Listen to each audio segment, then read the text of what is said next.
नमस्कार।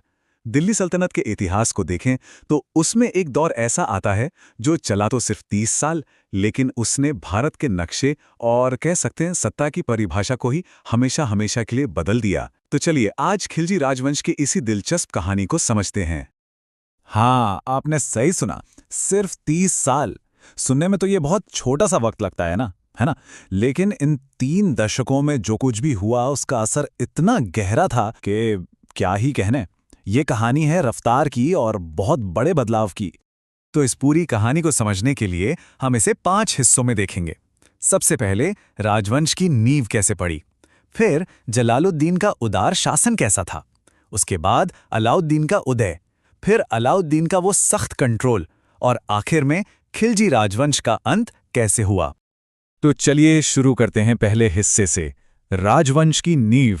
ये दिल्ली सल्तनत के लिए वाकई एक नई शुरुआत थी। इस वंश की नींव रखी जलालुद्दीन खिलजी ने, और दिलचस्प बात यह है कि वो 70 साल की उम्र में गद्दी पर बैठे थे। सोचिए, उनका जो पहला और शायद सबसे जरूरी काम था वो था पुराने तुर्क गुलाम अमीरों के दबदबे को, उनके वर्चस्व को कम करना। और ये कोई छोटा मोटा कदम नहीं था, क्योंकि इससे पहले तक दिल्ली पर इन्हीं शक्तिशाली अमीरों का राज चलता था। तो इस एक बदलाव ने सत्ता का पूरा समीकरण ही बदल कर रख दिया। अब आते हैं जलालुद्दीन के शासन पर। उनका जो राज करने का तरीका था ना, वो उस जमाने के हिसाब से बहुत ही अलग, बहुत ही अनोखा था। और हां, कुछ लोगों के लिए तो काफी विवादास्पद भी।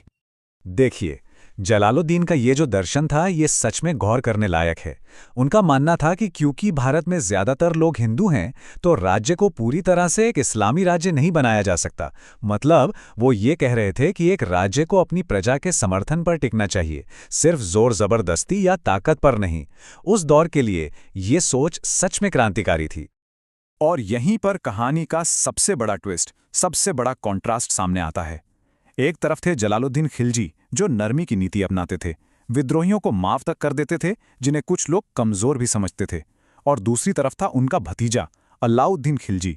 उसकी नीतियां एकदम सख्त थीं, सजाएं गंभीर थीं और उसे एक तानाशाह के तौर पर देखा जाता था। एक उदार चाचा और एक बेरहम भतीजा, दोनों की सोच में जमीन आसमान का फर्क था। और यही टकराव आगे की पूरी कहानी की नींव रखने वाला था।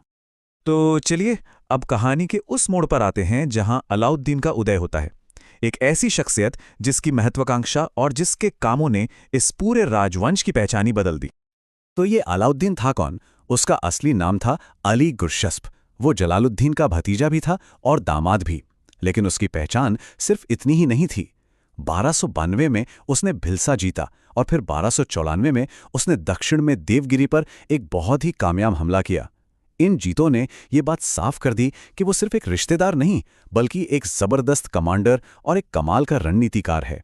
और बस यहीं से उसकी ताकत और उसकी महत्वाकांक्षा दोनों को पंख लग गए। और फिर वो हुआ जिसका शायद किसी ने अंदाजा नहीं लगाया था, विश्वासघात। जुलाई 1296 में अलाउद्दीन खिलजी ने अपने ही चाचा और ससुर जलालुद्दीन की हत्या कर दी और दिल्ली की गद्दी पर कब्जा कर लिया। ये उस उदार नीति का एक बहुत ही हिंसक अंत था, जिस नीति से इस राजवंश की शुरुआत हुई थी। अब शुरू होता है अलाउद्दीन का दौर, एक ऐसा दौर जहां हर चीज पर लोहे जैसा नियंत्रण था। वो एक ऐसा साम्राज्य बनाना चाहता था जिसकी हर एक लगाम सिर्फ और सिर्फ उसी के हाथ में हो।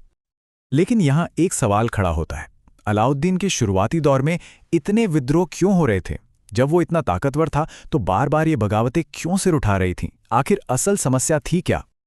उस वक्त के इतिहासकार बर्नी ने इसके पीछे 4 बड़ी वजह बताई थीं। पहली, जासूसी सिस्टम का ठीक से काम न करना। दूसरी, शराब का बहुत ज़्यादा इस्तेमाल होना। तीसरी, जो अमीर सरदार थे वो आपस में पार्टियां करते थे, शादियां करते थे और अपने गुट बना लेते थे। और चौथी और सबसे अहम वजह, कुछ अमीरों के पास बेहिसाब दौलत का जमा हो जाना। तो अलाउद्दीन ने इन चारों समस्याओं का कह सकते हैं कि जड़ से इलाज किया। उसने 4 फरमान जारी किए जो सीधे इन वजहों पर हमला करते थे। पहला, अमीरों को दी गई जमीनें जब्त कर ली और उनकी संपत्ति पर टैक्स लगा दिया।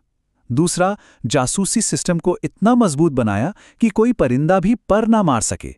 तीसरा, शराब के इस्तेमाल और उसकी बिक्री पर पूरी तरह से पाबंदी लगा दी। और चौथा, अमीरों के आपस में मिलने जुलने और बिना इजाजत शादी करने पर भी रोक लगा दी। लेकिन उसका कंट्रोल सिर्फ यहीं तक नहीं था। उसने सेना और अर्थव्यवस्था में भी जबरदस्त सुधार किए। उसने एक बहुत बड़ी और स्थायी सेना बनाई, और वो पहला सुल्तान था जिसने अपने सैनिकों को कैश में सैलरी देना शुरू किया। उसने घोड़ों को दागने का दाग सिस्टम भी शुरू किया। और अब सोचिए, इतनी बड़ी सेना को सैलरी देने के लिए पैसा कहाँ से आएगा? तो उसने बाजार को कंट्रोल किया। अनाज से लेकर कपड़े और घोड़े गुलाम तक हर चीज की कीमतें तय कर दी। मतलब उसके मशहूर मार्केट रिफॉर्म्स असल में उसकी सैन्य ताकत को बनाए रखने का एक जरिया थे। और उसकी ये मिलिट्री मशीन कितनी कामयाब थी, इसका अंदाजा बस इस एक नंबर से लगा लीजिए। 12 से ज्यादा बार उसने मंगोलों के हमलों को नाकाम किया, जो उस दौर का सबसे बड़ा बाहरी खतरा माने जाते थे। तो अब हम कहानी के आखिरी हिस्से पर पहुंचते हैं, खिलजी राजवंश का अंत। देखते हैं कि जब ये एक मजबूत और केंद्रीय शख्सियत दुनिया से चली गई तो इस पूरी व्यवस्था का क्या हुआ। ये टाइमलाइन देखिए, ये दिखाती है कि सब कुछ कितनी तेजी से ढह गया। 1316 में अलाउद्दीन खिलजी की मौत होती है। उसके बाद कुछ कमजोर शासक आते हैं, और देखते ही देखते सिर्फ 4 साल के अंदर 1320 में गाजी मलिक दिल्ली पर कब्जा करके तुगलक राजवंश की नींव रख देता है। सिर्फ 4 साल। तो यहां से जो सबसे बड़ा सबक मिलता है वो ये है कि ये राजवंश जो पूरी तरह से एक अकेले इंसान की ताकत और उसकी सोच पर खड़ा किया गया था, वो उसके बिना टेक ही नहीं सका। जैसे ही अलाउद्दीन गया, उसकी बनाई हुई पूरी व्यवस्था ताश के पत्तों की तरह ढह गई। और ये कहानी हमें एक बहुत बड़े सवाल के साथ छोड़ जाती है। क्या कोई भी साम्राज्य जो सिर्फ एक शक्तिशाली व्यक्ति के इर्द गिर्द बनाया गया हो, वो हमेशा अस्थिर रहने के लिए ही बना होता है? क्या उसकी नियति में ही पतन लिखा होता है?